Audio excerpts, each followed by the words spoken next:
Parents et amis, avec Gilles Parent.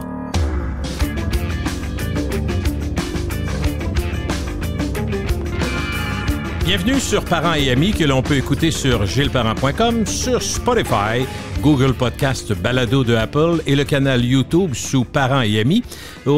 Également, on vous invite à télécharger l'application Parents et amis que l'on retrouve sur le Apple Store sans aucun frais. Mon invité est un des grands chroniqueurs de la grande région de Québec. Il n'en reste pas 800 non plus de la région de Québec. Je n'enlève aucun mérite à M. Bourque. Il travaille au quotidien Le Soleil. Il fait également partie des collaborateurs réguliers depuis plusieurs années.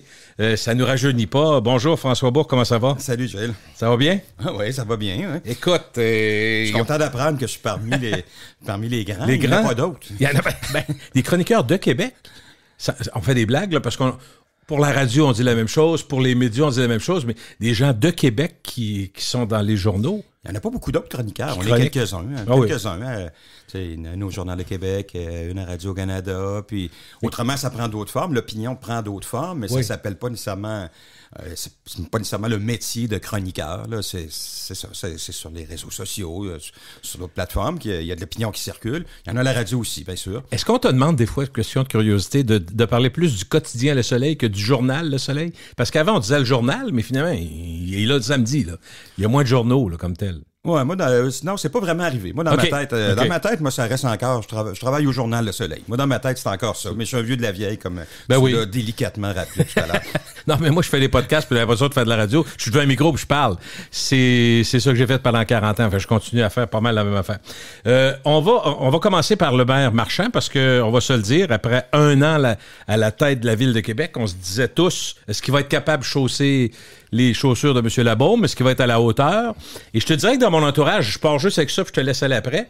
Il y a plusieurs personnes qui étaient très sceptiques. Puis je sais pas pourquoi. Sincèrement, je leur disais, moi, je le vois pas tant que ça, Marchand. Je l'entends pas. Je vois pas tant de choses qui peuvent être négatives. Je dis, Marchand, mais il est pas mieux que les autres, c'est ça. Puis quand j'ai vu près de 70% d'appui, moi, j'étais pas si surpris. Mais mes amis étaient très surpris. Ils disaient, ouais. Fait que comment t'as réagi, toi? Non, pas de surpris, moi non plus. Non? Non, effectivement, t'as raison de dire qu'il a chaussé les chaussures des grosses chaussures du maire Labaume. Fait qu'il a réussi. Ces chaussures sont juste pas de la même couleur qu'avant. mais il y a plusieurs couleurs. Ouais, Notre coloré même. Non, mais blague à part, je pense qu'il a réussi. On sait, M. Labaume est omniprésent. Il occupe tout l'espace public. Objectivement, on a peut-être un peu moins parlé du maire de Québec dans la dernière année que ce qu'on faisait avant, parce qu'il est moins polarisant. M. Marchand est moins polarisant, il est moins provocateur. Donc, il y a peut-être moins eu de débat entre amis ou autour de la table, ou alors, après 14 ans, on était tanné de parler de la mairie de Québec. Donc, peut-être on en a un peu moins parlé, mais en termes d'espace public, moi, je pense qu'il a été là, il a fait honneur à la Ville de Québec, on l'a retrouvé dans les médias à Montréal, un peu partout. Donc, il a réussi à faire sa place, à donner sa couleur propre à l'Hôtel de Ville, à changer le ton à l'Hôtel de Ville. Donc, au niveau de l'image, moi, je trouve que sa première année, elle est très réussie. Moi, je l'ai vu très participatif aussi. Beaucoup d'activités communautaires, d'activités sportives, tout ça. Il était là, va faire un tour, puis j'ai entendu souvent des gens dire « Mais le maire est resté jusqu'à la fin. » Je sais pas si ça faisait référence à M. Labaume qui faisait une saucette et qui s'en allait. Je veux pas... Je l'ai entendu aussi. Ça m'est venu, moi, de gens, même des employés de la ville, le syndicat de la ville, s'étonnaient. D'habitude, le maire va à des rencontres d'employés, vient saluer. Salut tout le monde. Ah ouais, il est resté jusqu'à la fin. Ils sont surpris. Je sais pas s'il commence à préparer les négociations, puis il a décidé de donner une impression positive, mais... C'est vrai, je pense que dans le changement de ton à l'Hôtel de Ville, il y a aussi le changement d'énergie. Tu sais, la fin de l'année Labaume, veut pas.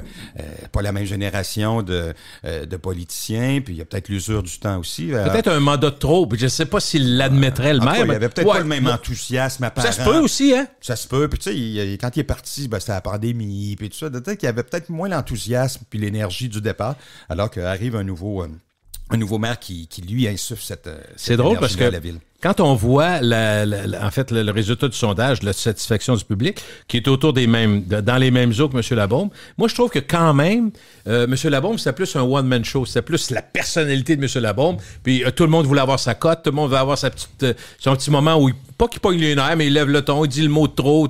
J'ai pas pensé, même s'il y a eu quelques accros avec le maire Marchand, que le style était le même. Il y a l'air plus d'un gars collégial.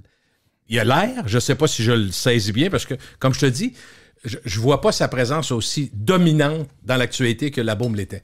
Ouais, est-ce que c'est notre regard qui est pas le même? Peut-être. Nos attentes, est-ce qu'elles sont les mêmes? Je sais pas. Moi, ce que je vois passer, c'est qu'il convoque, peut-être pas aussi souvent que M. Labaume, mais à certains moments, presque. Peut-être un petit peu moins, plus tôt cet automne, pendant la campagne électorale, où là, il a laissé un peu d'espace à la campagne provinciale. Mais autrement, tu sais, il convoque quand même régulièrement. Il convoque avec des membres de son équipe. Moi, ce que je vois beaucoup au conseil municipal, c'est presque systématique. Quand une question est dirigée vers lui, il la redirige vers un de ses collègues. Au responsable? C'est lui ou c'est elle qui va répondre. Ah, mais ça doit être apprécié des collègues, là. Oui, ben, parce que c'est souvent ces collègues-là qui maîtrisent le mieux les dossiers. Donc, oui, il y a un peu cette idée de collégialité. Moi, on m'avait mis en garde un peu au moment de son arrivée. Ah oui? Qui ont l'entourage? Des gens qui avaient travaillé avec lui. Des gens. Des gens qui ont aimé ou pas aimé travailler avec lui. Parce que, tu sais, c'est un gars qui essaie... Même il bouscule pas comme M. Labaume l'avait fait à son arrivée, c'est quelqu'un qui cherche à changer des choses, des pratiques et tout ça. Et c'est toujours dérangeant pour les gens de son entourage. Donc, il y a des gens comme ça qui, dans ses anciennes vies, avaient souffert. Tu sais, c'est un one-man show, faites attention. Finalement, c'est pas ce que j'ai perçu. Non, moi non plus. La première année. En tout cas, certainement pas dans le discours. Mais objectivement, est-ce qu'on voit si souvent que ça dans les médias, les collègues parler des dossiers? Moi, je pense pas. Non. Je pense pas qu'on voit les collègues beaucoup plus souvent. C'est pas parce qu'ils essayent pas, mais à un moment donné, c'est pour ça que je dis c'est le regard des médias aussi. Tu veux parler au cheval. Tu veux parler à celui qui est le plus éloquent, qui est le plus... Si tu sens que l'autre... au numéro 1. C'est ça, parce que si la fille ou le gars qui sont en fonction pour un thème particulier te disent, ben moi, je peux pas... Ben, je pense que c'est vers ça qu'on s'en va, mais si c'est un peu trop vague, finalement, t'as pas ta réponse. Fait que, tu sais, c'est pas anormal que les médias veuillent... puis normalement, le maire, contrairement au premier ministre, il est plus facilement rejoignable à tous les jours, là. Oui, il est disponible. Il fait beaucoup de points de presse, puis c'est souvent là que ça se passe. Je pense que là-dessus, M. Marchand est un petit peu plus réservé que pouvait l'être M. Labaume. M. Labaume, tu peux y amener n'importe quel sujet hors d'ordre. Hors d'ordre, puis il répondait. Il mordait la dent. M. Marchand, là-dessus, est plus prudent, plus réservé. Il va dire plus souvent... je sais pas, on va attendre, je veux avoir des faits avant de se prononcer. Tu penses pas au troisième lien, des fois? Je pense à toutes sortes de choses, mais c'est vrai, il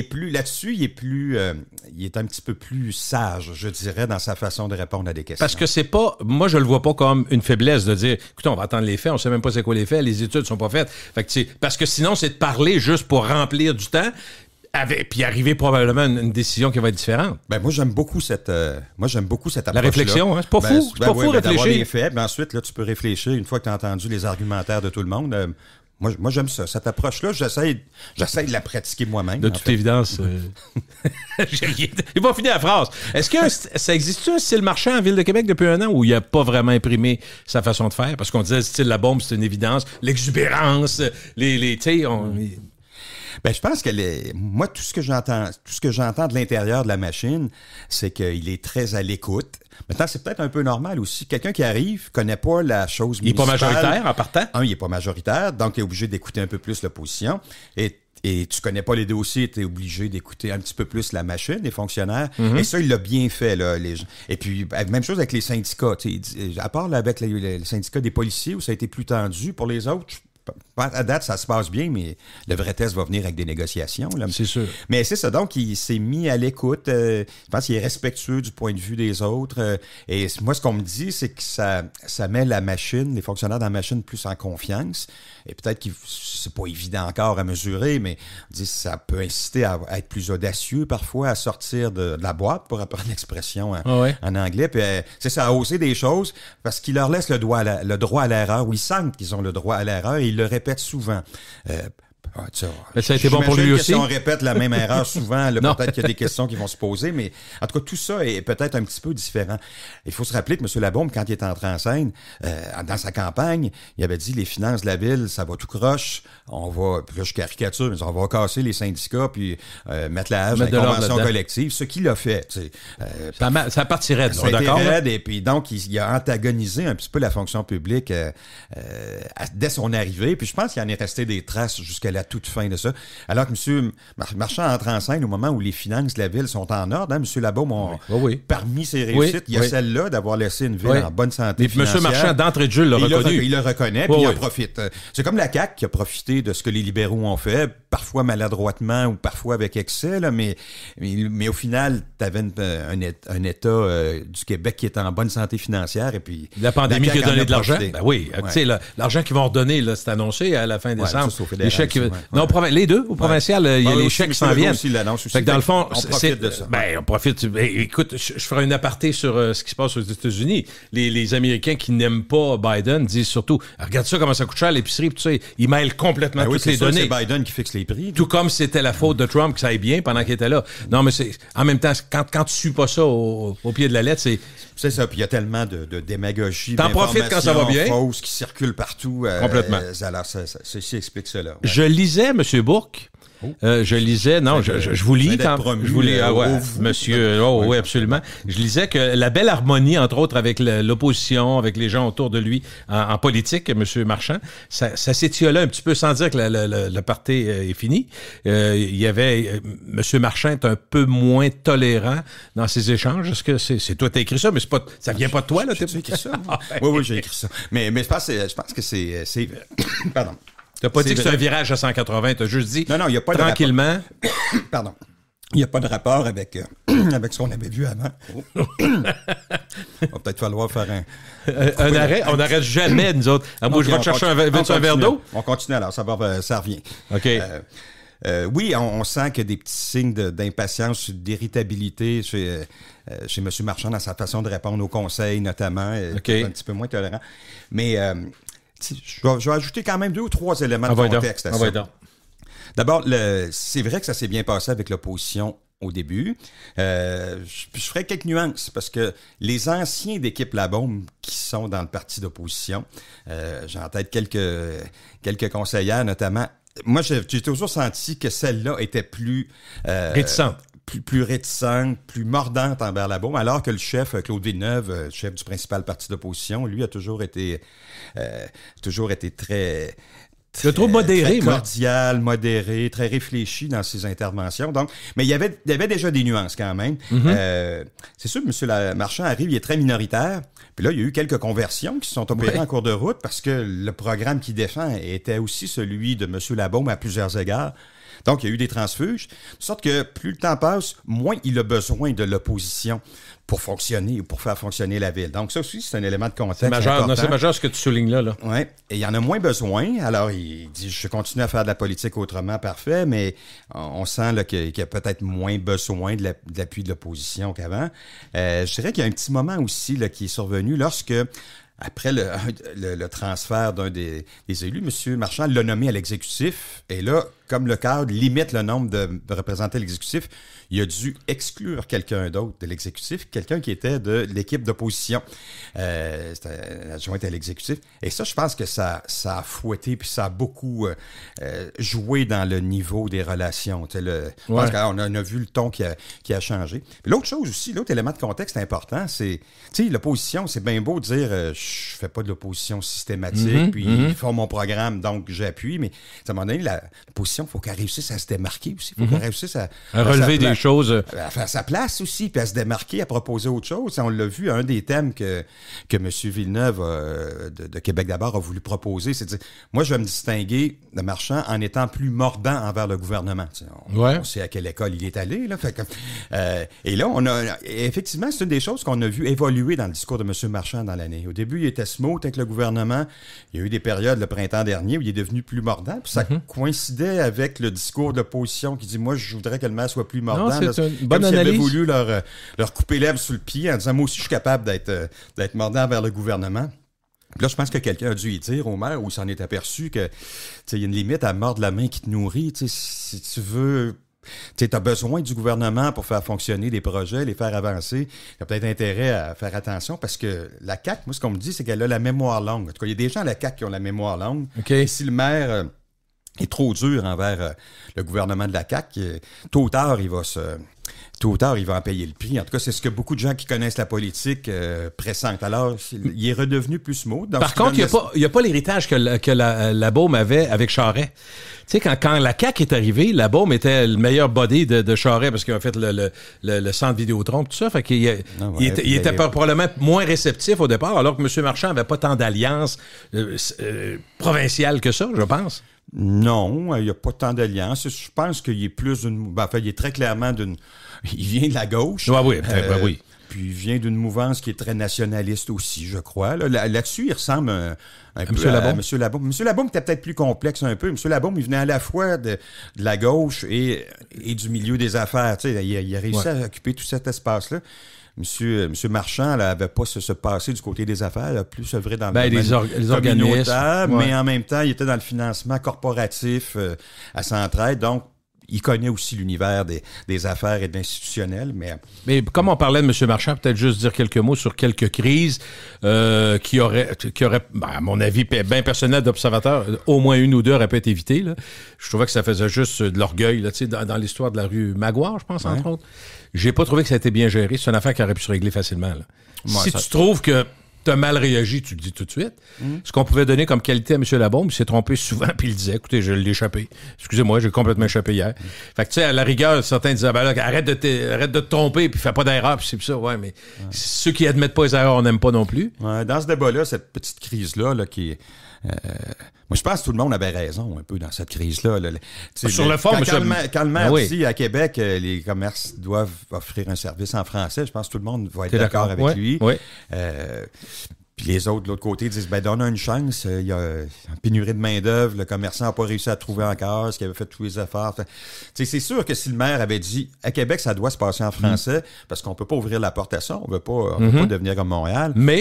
Mais ici, voici un cas où il réussit pas, on va essayer de l'aider, à tout faire pour l'aider à se conformer. Donner un petit peu de temps, peut-être un peu, puis je pense que s'il y a une bonne volonté, on va y arriver. On va l'aider à essayer de trouver de la main-d'œuvre, tout ça. Je pense que s'il avait dit les choses comme ça, il n'y aurait pas eu cette crise. Puis il a fini par le dire, ou à peu près, mais c'est sûr, on l'a pas entendu dire « je m'excuse ». Mais ça, c'est un peu... Excuse-moi, mais ça, c'est le dada des médias aussi, là, qui veulent absolument... Vous l'avez pas dit. Ça devient un peu ridicule. Je suis assez d'accord. C'était pas un Watergate, là, tu sais. Écoute, on s'entend que dans son propos, il n'y avait rien qui était...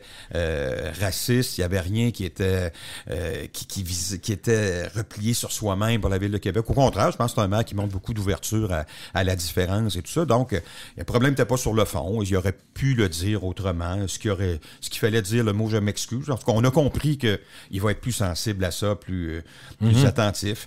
Tu sais, ce qu'on entend de l'opposition aussi, c'est que le maire, c'est ça, peut-être il est moins tolérant à la critique qu'on l'avait pu le penser, mais en tout cas, on a parlé de tout ce contexte-là tout à l'heure, mais moi, la réflexion qui me vient, c'est est-ce qu'on connaît un politicien qui aime la critique? Pas bien. Moi, je posais la question, justement avec Claude Villeneuve, en préparant le texte que j'ai pu faire paraître il y a quelques jours là-dessus. Puis je posais la question parce que tu lui reproches de ne pas être tolérant à la critique, on en connaît-tu? Lui, il vient de la famille péquiste, là, Villeneuve. Puis il dit, moi, j'ai connu Bernard Landry, qui était comme ça. Je ne suis pas capable, moi, personnellement, de me prononcer là-dessus. Il dit, Landry, si on le critiquait, il voyait ça comme un défi. Donc, il était tolérant à la critique. En tout cas, c'est l'exemple qu'il m'a donné. Il y en a probablement d'autres, mais je pense que la majorité des gens, qu'ils soient politiciens ou pas, on préfère se faire complimenter que se faire des reproches et des critiques. Et on pourrait enlever l'étiquette politique puis dire pouvoir. Les gens qui sont en pouvoir, position de pouvoir, se faire critiquer ouvertement ou publiquement, c'est jamais très agréable. Je pense que ça fait un peu partie de la joute politique. Hein. De la vie politique, on n'a pas bien le choix. On va parler un peu du tramway. De toute façon, on l'a dit ensemble, on n'est pas les seuls à l'avoir dit. Tramway, le troisième lien. On a pour des années, ça c'est clair. L'appui, on dit c'est stable à plus ou moins 2 points, 42% clairement pour le tramway, puis après ça, il faut décortiquer ceux qui sont clairement contre, puis ceux qui sont indécis. Fait que finalement, on a un genre de...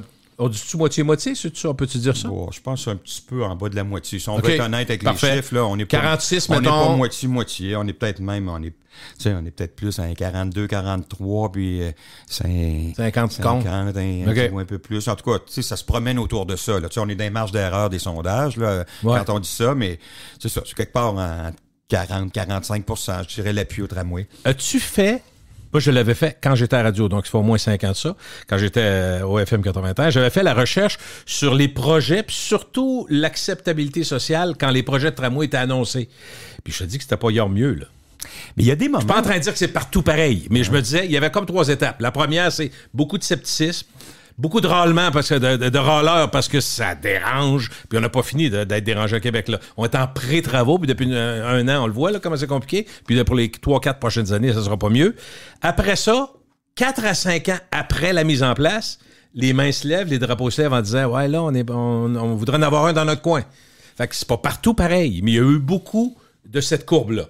Est-ce que ça va être pareil à Québec? Je ne sais pas.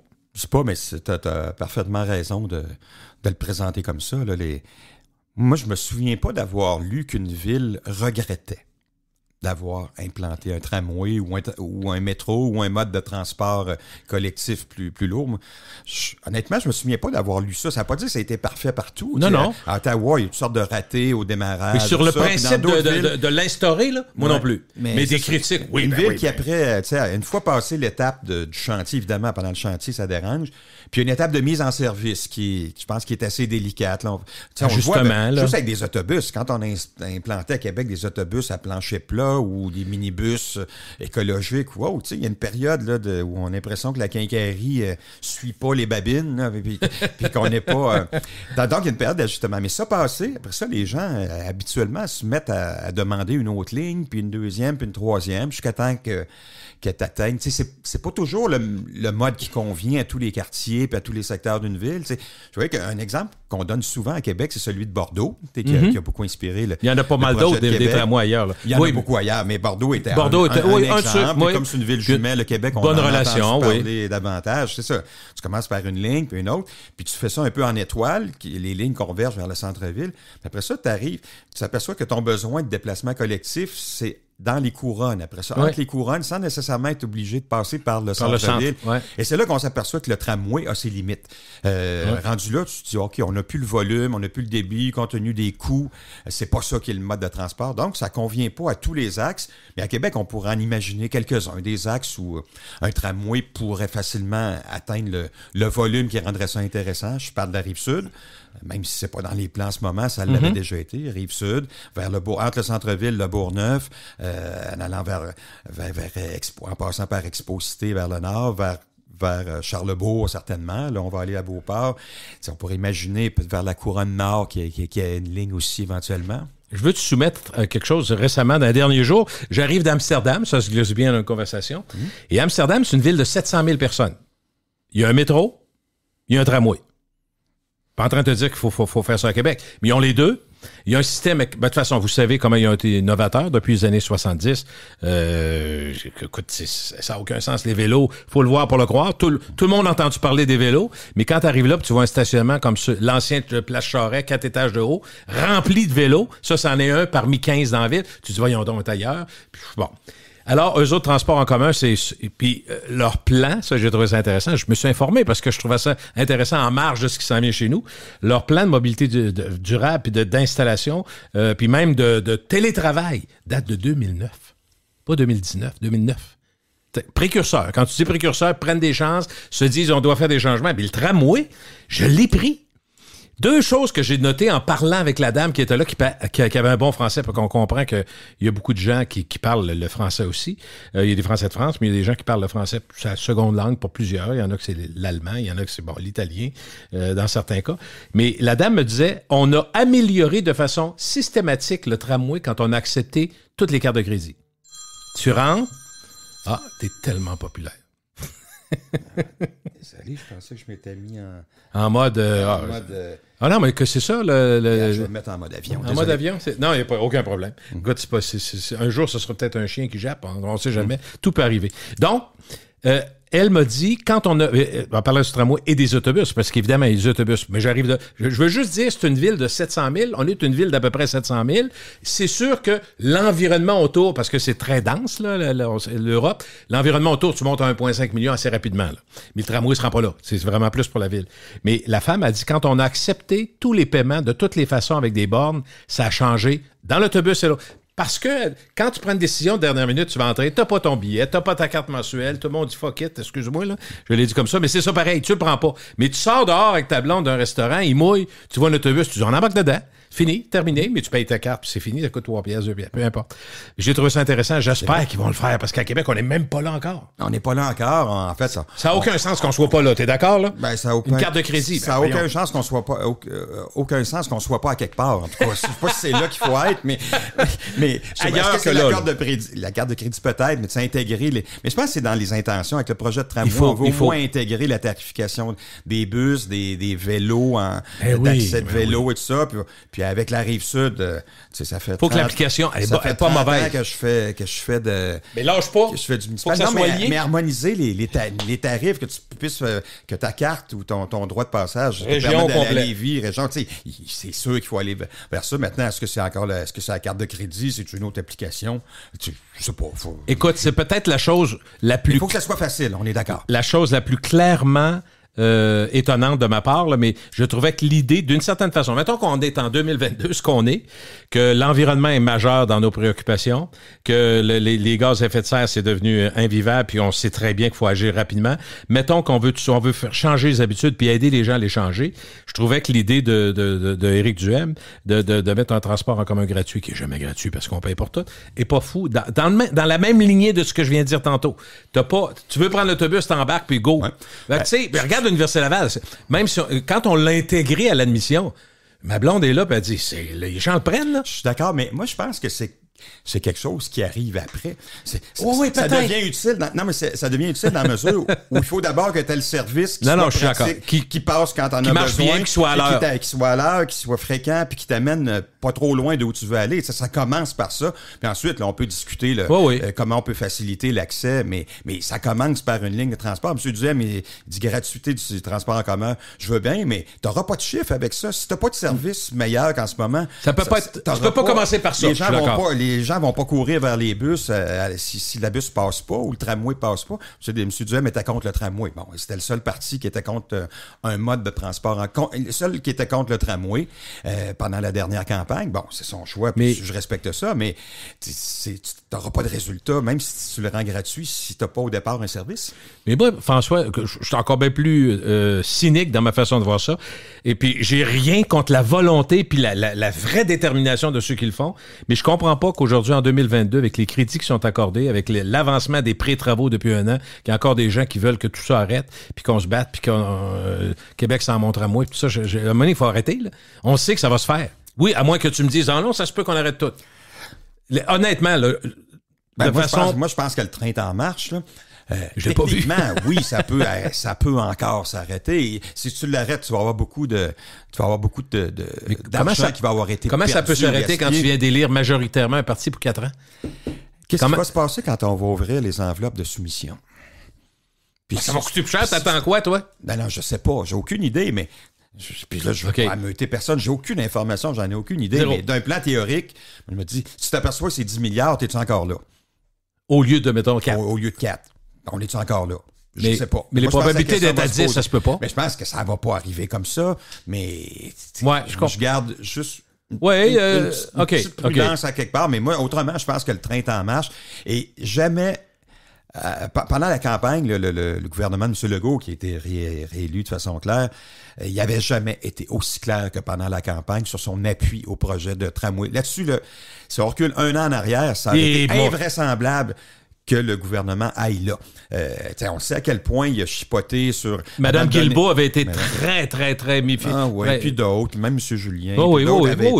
Avait envoyé le message. Hey, là, l'ambiguïté tout le temps. Vous allez couper dans le projet. Ils ont forcé à couper dans le projet certains aspects du projet. Bon, ils ont repris en charge autrement, puis pour sauver un peu la face, ils vont les financer par d'autres enveloppes. Finalement, ils ont accepté, mais le message était ambigu. Et là, le message est devenu très clair. On y va, on appuie, puis ça va être notre projet. Alors, il reste au gouvernement à livrer de prendre la facture, il va falloir qu'il livre aussi son morceau, parce que oui, il y a le tramway, mais le tramway tout seul, son effet va être limité. Il faut ajouter, et ça a été promis, des corridors les express partout, sur les autoroutes, des voies sur les autoroutes, puis il va venir compléter dans les périphéries tous les flexibus et tout ça. Ça, c'est la ville qui va s'en occuper, mais la connexion avec Lévis, puis les voies réservées sur les autoroutes pour amener les express, ça, c'est le gouvernement. Et ça, on n'en a rien su. Et moi, je pense que ça joue dans le niveau d'acceptabilité limité du projet de tramway. C'est vrai qu'on l'explique pas bien. Les gens pensent se demandent encore s'il n'y a rien pour moi là-dedans, c'est une ligne qui passe pas près de chez moi. Ouais, mais si les autobus qui sont là, on va les redéployer sur d'autres réseaux, tu vas pouvoir rentrer plus vite en ville ou à l'université ou ailleurs. Tu sais, ça n'a pas encore été bien montré ou décrit, et je pense que ça va jouer dans l'acceptabilité éventuellement. C'est sûr que s'il décide de le faire comme faut, François, c'est important pour 2-3 raisons. La première, revenons à la base, je pense que ça fait 3 ans qu'on le dit, là, peut-être 4, puis on n'est pas les seuls à le dire, là, on n'a pas la pérennité là-dessus, mais la première chose qui va faire qu'on va prendre un transport en commun, on va changer de l'auto au transport en commun, c'est la rapidité, l'efficacité. C'est ça la vraie raison, à mon avis. Si tu es dans le trafic, pris dans le trafic, puis que les autobus passent dans l'accotement côté de toi tout le temps, sans arrêter, puis sans être contraint, c'est un... Non, mais ça, en fait, ce que je veux dire, c'est un élément majeur de ta décision. Tu feras peut-être pas ça demain matin, mais à un moment donné, tu vas te tanner, puis là, tu vas dire, ouais, moi, mon stationnement coûte 150, que la compagnie subventionnait. Finalement, ils ont arrêté la subvention, 150 par mois. Plus ci, plus ça. Fait que, en tout cas, moi, je pense que cet aspect-là, la connexion avec les banlieues, c'est important. Puis l'autre élément, la plus grande préoccupation de ceux qui disent le tramway répond pas aux besoins fondamentaux, c'est qu'ils disent on est bien servi à Québec, on va être mieux servi à Québec, mais est-ce que les banlieues sont mieux servies avec le tramway? La réponse, c'est non. Avec le tramway. Avec le tramway, oui, si tu viens de l'Ouest. Oui, c'est vrai. Peut-être, puis oui, si tu viens de... Mais Beauport, Charlebourg, Loretteville, tout ça, c'est zéro. Oui, si tu viens de Beauport jusqu'à Destimoville, parce que le tramway va se rendre là. Il commence à être dans les banlieues. Fait que pour ceux-là, oui. Pour les autres, c'est un peu par la bande, c'est par les autres services qu'on va déployer autour. Mais quand on va le dire, d'après moi, ça va aider à dire, OK, là, ça se peut. Puis effectivement, mais il y a toutes sortes d'outils aussi qu'on n'utilise pas. Si l'objectif, c'est vraiment d'augmenter la fréquentation du transport en commun, il y a un outil que tous nos politiciens, ou à peu près, à part Québec solidaire puis Jackie Smith à Québec, sont réticents, c'est la fiscalité. Si tu annonçais demain matin, les stationnements au centre-ville vont être taxés de temps par mois, puis si tu prends le transport en commun, tu sauves cette dépense-là, en plus de sauver des frais de voiture peut-être, si pour rentrer en ville ou pour traverser le pont à l'heure de pointe, tu as une tarification, comme il y a dans des grandes villes. Les grandes villes européennes, il y en a qui ont ça. C'est ça, Londres et plein d'autres, en Suède aussi, donc des villes de gauche ou des pays de gauche, même parfois. Donc, tu as ces tarifications-là, nos politiciens veulent pas y aller. À Québec, on veut même pas... On est pour le développement durable, puis on veut avoir plus de sources de revenus pour la ville, mais on aurait le pouvoir de surtaxer l'essence de 3 cents le litre, et Montréal le fait, d'autres le font. Québec a choisi de ne pas le faire. Bon, alors, on n'utilise même pas ça, donc on est réticent à la tarification. Et rappelle-toi les 15 ans de discussion du ticket modérateur à l'hôpital, 5 piastres, pour éviter qu'il y ait de l'abus. C'est ça, on en a parlé beaucoup, c'est arrivé combien de fois? 0, plus comme dans Wallet. Mais c'est mal perçu. Politiquement, c'est risqué, donc personne ne le fait. Même le maire Marchand, qui est résolument pour le développement durable, qui s'affiche comme ça, plus clairement que pouvait l'être M. Labaume, il va pas là. Alors, tu sais, il y a toutes sortes d'outils que si on voulait vraiment stimuler la fréquentation du transport en commun. Moi, je pense que le meilleur argument, ça reste la qualité de l'offre. L'offre, la qualité de l'offre de service, c'est que ça soit simple, c'est confortable. C'est sûr qu'il y a d'autres aspects au tramway. Bon, il y a l'aspect environnemental, on peut débattre, moins de gaz à effet de serre. Bon. Mais à toi et matin, c'est pas ça qui te vient en tête. C'est pas ça qui te motive. Non. On voit même pour ceux qui sont favorables au tramway, les arguments d'environnement sont... En tout cas, dans le tout dernier sondage, on voit que ça pèse un petit peu moins lourd dans leur appui au tramway. Donc, même si objectivement, c'est vrai, c'est pas ça qui motive le plus les gens. L'autre aspect dont on parle jamais, parce que le bénéfice est peut-être moins palpable, évident.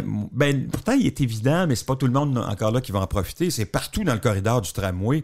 Tu vas redessiner la ville. Je sais pas si tu as vu Bordeaux. Oui. Ça, où tu refais façade à façade. Donc, tu vas embellir ta ville partout où le tramway passe. Tu vas avoir des nouvelles places publiques, de nouveaux espaces publics. Oui, on va couper des arbres, mais on en plante plus et d'autres. Et ça. Donc, tu vas redessiner la ville. C'est un bénéfice À long terme, en tout cas? Des tramways. C'est un bénéfice des tramways, à long terme. Bénéfice des tramways, mais c'est pas ça non plus, je pense, qui allume le plus les gens. Tu sais, les gens, ils carburent à quoi? À la peur de la circulation, il faut même, et du trafic, de la congestion. Et ça, le tramway va pas éliminer la congestion. Hein. Mais non.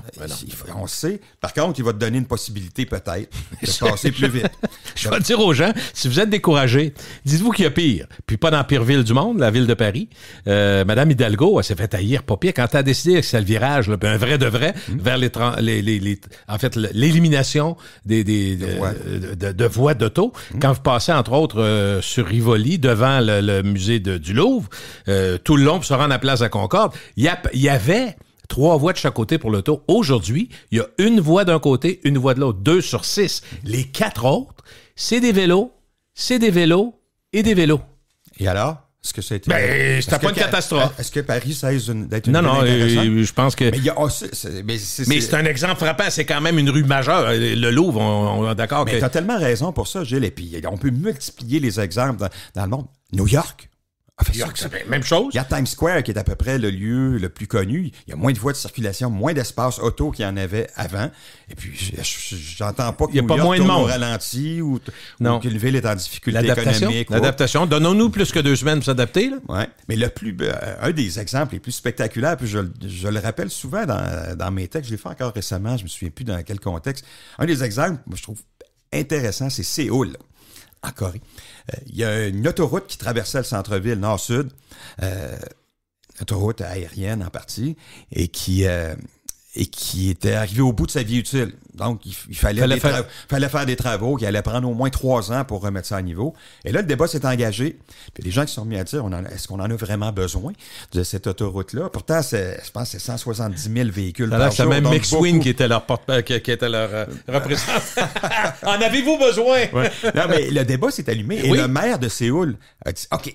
Et là, il a pris une décision immensément audacieuse, courageuse et visionnaire.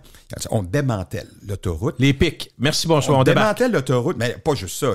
On démantèle et ça va permettre de remettre au jour une rivière qui coulait là, puis qu'on avait enterrée ou enfouie pour permettre l'autoroute. Donc, on a fait jaillir une rivière, on a aménagé des promenades. Là, ça doit être pas mal plus beau, là, d'accord, là? Et puis, mais la crainte de circulation, non. La circulation, il y a une partie qui s'éparpille, qui va trouver d'autres chemins, finit par... On comprend qu'il doit y avoir un métro à Séoul aussi, là? Ouais, pas mal. Je me rappelle pas, je connais pas les détails de la ville. Mais une autre loi, ça vient rejoindre une loi fondamentale de la circulation qui est documentée par beaucoup de recherches scientifiques, c'est que si tu enlèves une voie, il y a beaucoup de gens qui vont choisir de ne pas se déplacer, de se déplacer à d'autres heures, dans d'autres axes, par d'autres moyens. Puis il y en a qui vont changer de chemin aussi, mais au total, si tu as moins de voies, tu vas avoir moins de circulation. Et inversement, si tu ajoutes des voies d'autoroute, elles finissent par se remplir parce que la voie est libre, on y va.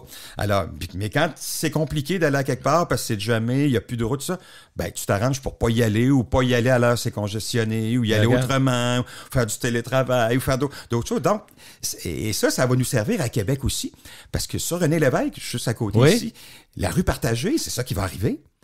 C'est une voie de chaque côté? Les tronçons où tu vas avoir moins de voies pour l'auto à certains endroits, là, dans le coin de Cartier, puis dans le coin du Collège Garnier.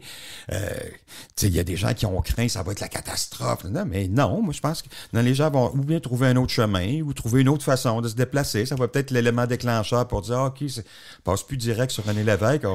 Le tramway va y passer, par contre. Moi, c'est ça. Donc, c'est la loi. C'est une loi, ils appellent ça comme ça, la loi fondamentale de la circulation.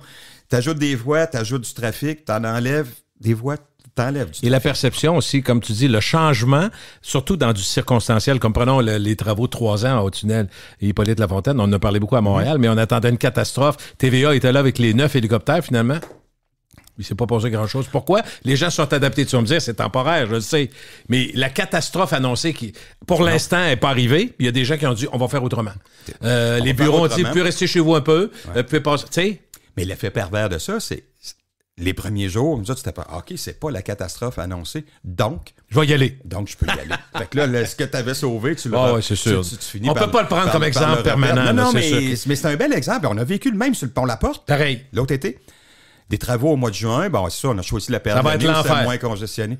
L'enfer, on l'avait annoncé comme ça. Et je pense que annoncer l'enfer, ça fait partie de la stratégie pour éviter que l'enfer arrive. Tu l'annonces, les gens disent que ça va être épouvantable, donc j'y vais pas, donc l'enfer arrive pas.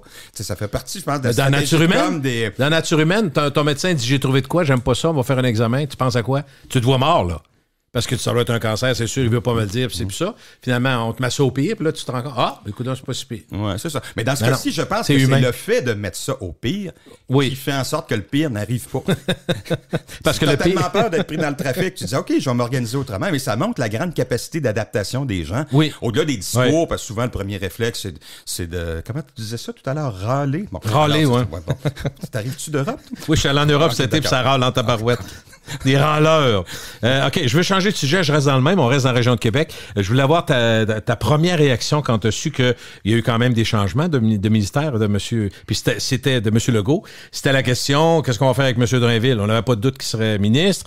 Qu'est-ce qu'on fait avec madame Guilbeault, qui est encore vice-première ministre? Donc, elle s'en va où? Monsieur Bonnardel et Jonathan Julien. Donc, je voulais surtout parler de madame Guilbeault parce que et monsieur Julien, qui a l'air d'être comme larron en foire avec le maire de Québec et qui a réitéré que le tramway c'était majeur, que c'était important, puis on y croyait, puis on soutient tout le monde. Fait que tu sais, c'est même, ça me semblait quasiment trop, pas trop, mais étonnant. En fait, quand tu dis réitérer, oui, il l'a dit, parce qu'il était de ceux qu'on sentait il y avait à certains moments. Et là, effectivement, je pense que ça participe d'une volonté de... Il y en a pour qui ça serait trop dur. J'ai pas entendu Éric Kerr dire ça, parce que on sait qu'il était beaucoup contre. Là. Je l'ai pas entendu dire, le tramway, j'adore. Là. Pas encore. Non, c'est ça. Et lui, c'est peut-être le plus... Je sais pas si ça va venir. Peut-être, je sais pas, c'était peut-être une condition pour y redonner son ministère. Peut-être qu'on l'entendra un jour, je sais pas. Je veux pas partir de faux bruit là-dessus. Parlons de mme Guilbeault, parce que je voulais juste te dire, est-ce qu'on a surestimé le côté rabat-joie, acrimonieux, irritable de mme Guilbeault,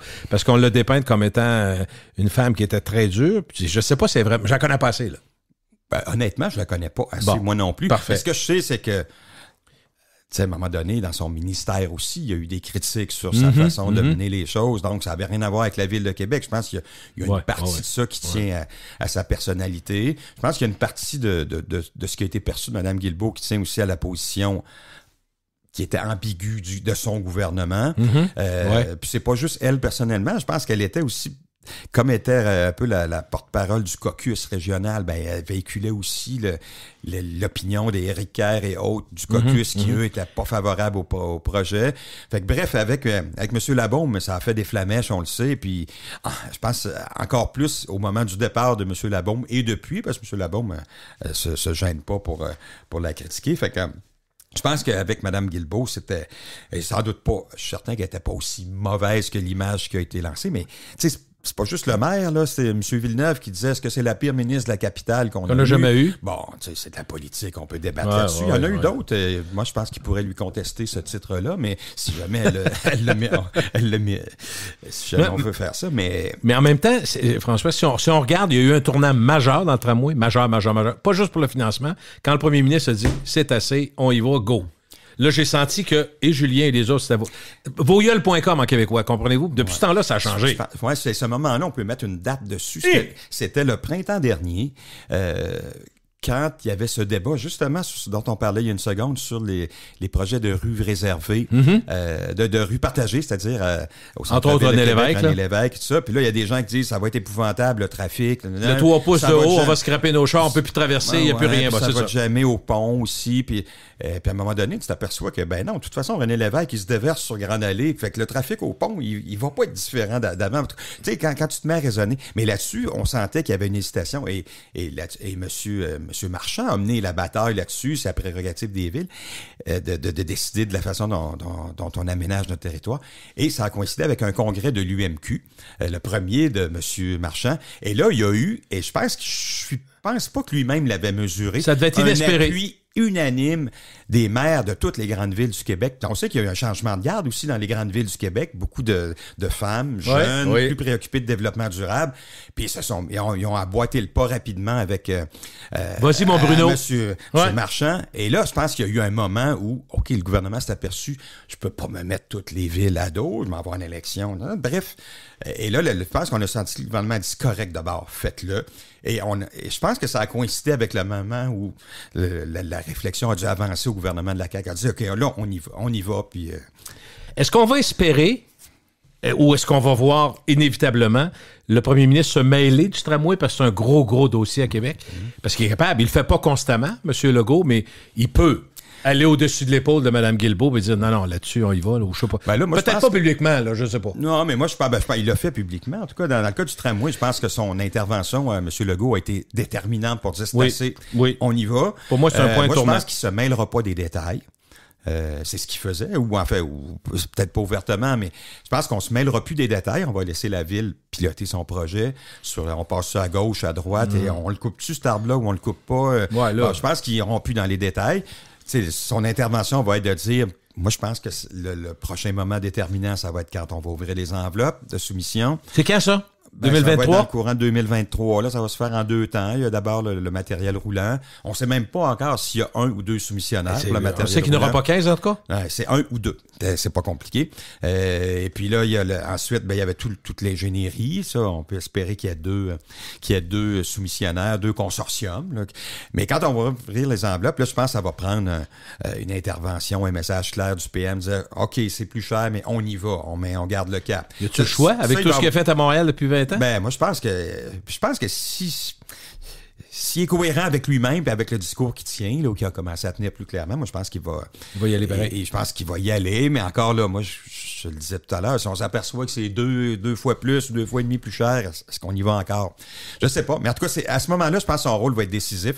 Autrement, je pense qu'on va laisser la ville piloter son projet. Mais, tu sais, changement de garde à la ville comme ministre responsable de la capitale. Moi, je pense que d'amener M. Julien, qui n'est pas quelqu'un de confrontant, qui est quelqu'un qui est parlant. Connaît bien la ville. Connaît très bien la ville. Moi, je pense que ça peut juste aider les choses. On l'a vu au départ, ça se passe. Ça va-tu être un allié pour M. Marchand, en théorie? Ben, je pense que oui. En tout cas, ils ont convenu de se voir aux 2 semaines. Je pense, de se parler aux 2 semaines, ce qui se faisait pas avec Mme Guilbeault. En tout cas, on dit ça à toutes nos chums, puis on se voit pas. Non, c'est vrai. Des fois, on réussit pas toujours. Mais en tout cas, ils ont convenu là, d'essayer de travailler un peu plus en harmonie. Fait que ça, je pense que c'est une bonne chose. Mais il faut pas se tromper, hein. La ministre la plus pesante, puis j'ai bien dit la ministre la plus pesante de la région de Québec, ça reste Mme Guilbeault. Pour moi, il n'y a pas de doute non plus. Même si elle n'est plus responsable de la capitale, ni de la Rive-Sud, parce qu'elle était responsable de la Rive-Sud aussi, c'est M. Drainville. Par sa personnalité ou par ses transports? Parce qu'elle a à cause des transports. Puis il y a beaucoup d'argent là. Puis en lui confiant les transports, M. Legault, je pense qu'il envoie un message aussi. Parce que un ministre des Transports, c'est puissant dans un cabinet, parce que c'est toi qui subventionnes les projets dans les circonscription de tous tes députés. Tous les députés, fait qu'ils ont tout intérêt à être gentils, puis ils t'en doivent toute une. Et tout ça. Donc, un ministre des Transports, c'est pesant dans un gouvernement, plus qu'un ministre qui a pas d'argent à distribuer ou qui a pas de à la sécurité publique, t'as beaucoup de pouvoir, t'as raison. Tu distribues pas les prisons ou les polices, ça a pas le même attrait, alors que au transport, c'est toi qui... Mais imagine-toi, Mme Guilbeault est de la région de Québec. Elle a été ministre responsable de la région de Québec. Maintenant, elle est ministre des Transports. Puis 2 des gros projets au Québec, c'est quand même le 3e lien qui n'est pas encore là, puis le tramway. Fait que c'est sous sa gouverne aussi. En plus de tout ça, puis c'est la vice-première ministre. Fait qu'on peut pas douter que le numéro 2 au gouvernement, c'est elle, plus que jamais. Ben, je pense que oui, là. En tout cas, on peut dire que Dubé est très fort. Ouais, je ne voudrais pas exclure monsieur. Mettons le top 5, M. Dubé est là. Oui. Mme Guilbeault est là. Oui. Après ça, on s'en va où? On s'en va avec Éric Girard, peut-être? Dans le top 5. Éric Girard, il y a une place pour une autre. Fitzgibbon serait pas mal là aussi. Puis probablement qu'il faudrait nommer Jolin Barrette aussi, qui emmène assez large.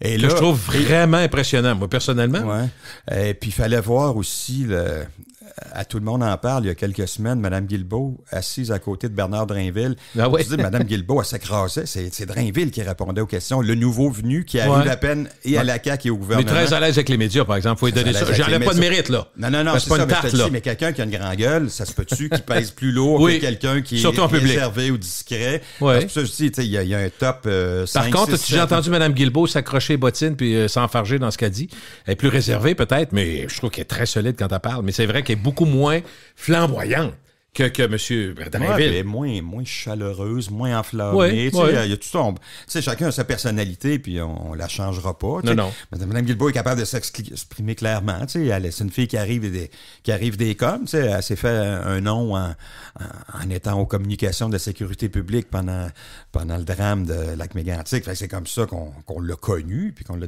l'a découvert. Mais elle vient des coms, donc elle est capable de s'exprimer clairement, mais c'est pas la grande passion. Non, mais en même temps, si tu regardes, si on est honnête, quand on analysera plus tard, on peut pas faire l'histoire avant qu'elle se fasse, mais quand on regardera, quand on analysera, mettons, les 40 dernières années, les gros partis qui ont eu la majorité au pouvoir, puis qu'on regardera les meilleures équipes, objectivement, les ministres, les équipes, le top 5, une grosse équipe, il va falloir penser à M. Legault et ses équipes aussi, parce que, Bourassa a eu des bonnes années, M. Lévesque est entouré en 76, c'était très impressionnant. Le premier mandat de Lévesque, je pense que ça reste probablement l'espèce d'idéal que tu peux viser à atteindre.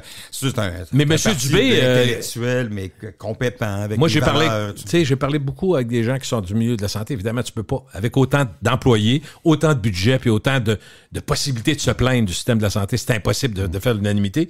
Il y a beaucoup de gens du milieu qui disent, la meilleure idée qu'on a là, c'est un gestionnaire au lieu d'avoir un médecin. Parce qu'on a eu des médecins récemment la dernière fois, puis ça n'a pas marché plus. On a eu trop.